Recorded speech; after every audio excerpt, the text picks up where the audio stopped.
ব্রাজিলের ফ্যানদের দাদাদের ছিল অনেক, বাপদের ছিল অল্প। এখন যারা ব্রাজিল ফ্যান তাদের আছে অল্প। দেখা তখনকার আমাদের ম্যারাডোনা গোল দিছে হাত দিয়ে, ওই সময় ক্যামেরা ভালো ছিল না, কিন্তু ওই সময় 3টা কাপ নিছে। ওইটার সময় ওইটার বাহাদুরি এখনো দেখায়। এটা হচ্ছে ব্রাজিল আপনার সাথে আপনার গোলের সম্পর্ক কি? অবশ্যই সম্পর্ক আছে। কি সম্পর্ক? তাহলে ম্যারাডোনা হাত দিয়ে গোল দিছে, ওইটা কিন্তু তখন কোনো ক্যামেরা কোনো কিছু ধরতে পারে নাই, তখন কোনো কিছু ছিল না। এখন এখন স্লো মোশন বাইরে হয়েছে, সবকিছু বেরিয়েছে, এখন ভিডিও দেখলে সবকিছু বোঝা যায়। তখনকার আমাদের যদি ওইটা ম্যারাডোনার ওইটা হাত দিয়ে ম্যারাডোনা নিজের মুখে স্বীকার করছে, তখন ধরতে পারে নাই।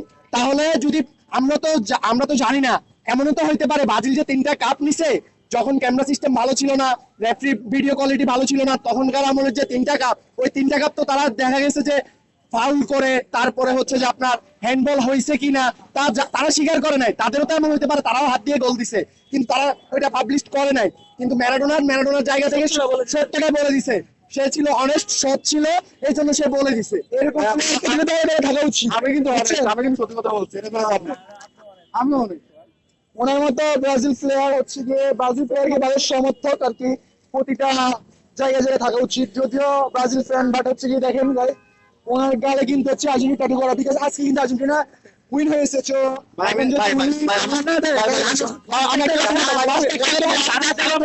লাস্ট একটা কথা, ব্রাজিলের ফ্যানদের দাদাদের ছিল অনেক, বাপদের ছিল অল্প। এখন যারা ব্রাজিল ফ্যান তাদের আছে গল্প।